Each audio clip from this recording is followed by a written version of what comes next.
বঙ্গবন্ধু আন্দোলনের সময় উনি কবিতা রচনা করেছিলেন। সেই কবিতাটি আমার সোনার বাংলা, আমি তোমায় ভালোবাসি।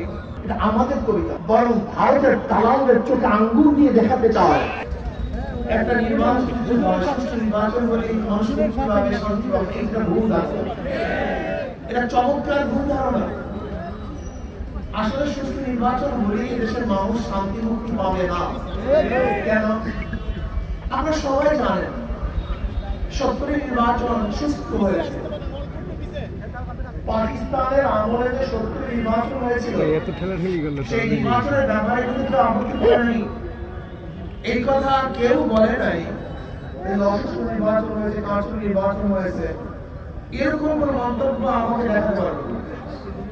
পাকিস্তান সরকারের অধীনে যে নির্বাচন হয়েছে 70 নির্বাচন, যেটা বন্যা হওয়ার কারণে 71 জানুয়ারিতে কিছু অংশ নির্বাচন হয়েছিল, সেই নির্বাচন সুষ্ঠু হয়েছিল, নিরপেক্ষ নির্বাচন হয়েছিল।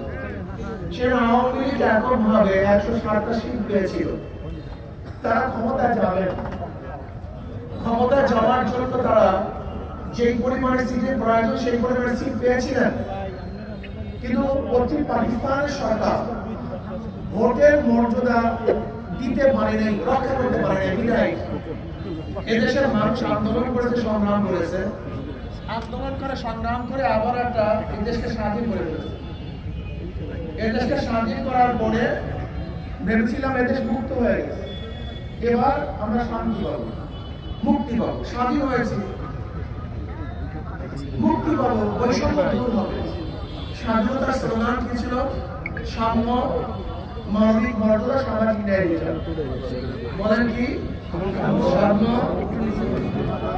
মানবিক মর্যাদা, সামাজিক ন্যায় বিচার। এই স্লোগানের ভিত্তিতে আমাদের স্বাধীন হয়ে গেল। ভেবেছিলাম মানুষ শান্তি পাবে। 72 সংবিধান রচিত হয়েছে। 72 সংবিধান কি জানেন? আসলে 72 সংবিধান আমাদের দেশের কোনো সংবিধান না, এটা হলো ভারতের সংবিধানের অল্টারনেটিভ সংবিধান। আপনারা সবাই জানেন যারা শিক্ষিত সমাজ জ্ঞানী, ভারতের সংবিধানের 4টা মূলনীতি: গণতন্ত্রবাদ, জাতীয়তাবাদ, সমাজতন্ত্রবাদ, ধর্মনিরপেক্ষবাদ।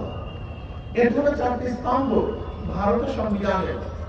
ঠিক ভারতের সংবিধানের আলোকে আমাদের দেশের সংবিধান রচিত হয়েছে। সেই সংবিধানের স্তম্ভ কি, ভিত্তি কি? 4টা: গণতন্ত্রবাদ, সমাজতন্ত্রবাদ, জাতীয়তাবাদ, ধর্ম নিরপেক্ষতা। এই 72 যে সংবিধান রচিত হয়েছিল, এই সংবিধান কি এ দেশের সংবিধান না ভারতের সংবিধান? এটা টুরু শুধু ওই দেশের সংবিধান পরিবর্তন করে আমাদের সংবিধানে সেট করা হয়েছে। এখন 72 সংবিধান নিন্দা করে, তাহলে বলে দেশদ্রোহী। আসলে আমরা দেশদ্রোহী না, আমরা ভারত বিরোধী। আমরা চাই না ভারতের সংবিধান আমাদের দেশে থাকুক, আমরা চাই আমাদের দেশের মানুষ আমাদের সংবিধান রচনা করুক। আজকে দেখেছেন আমাদের যে জাতীয় কবিতা রবি ঠাকুর, সে হলো ভারতের নাগরিক। রবি ঠাকুরকে আপনারা অনেকেই ছিলেন না, আপনারা শুধু কবি হিসাবে ছিলেন। উনি কিন্তু ভালো একজন রাজনীতিবিদ। উনি কি রাজনীতি করেছেন জেনেছেন? উনি 41 বার ঢাকা যেন ইউনিভার্সিটি না হতে পারে, গড়াইয়ের মাঠে ওনার সভাপতিত্বে যে সমাবেশ হয়েছিল, সেই সমাবেশটা কোনো ভালো কাজের জন্য সমাবেশ হয়নি। সেই সমাবেশটা কেন হয়েছিল জানেন?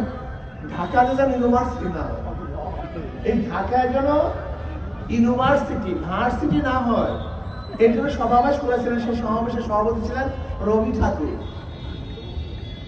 1905 সনে বঙ্গবন্ধু আন্দোলনের সময় উনি কবিতা রচনা করেছিলেন। সেই কবিতাটি আমার সোনার বাংলা, আমি তোমায় ভালোবাসি। এটা 71-এর কোন কবিতা না, এটা 1905 সনের কবিতা।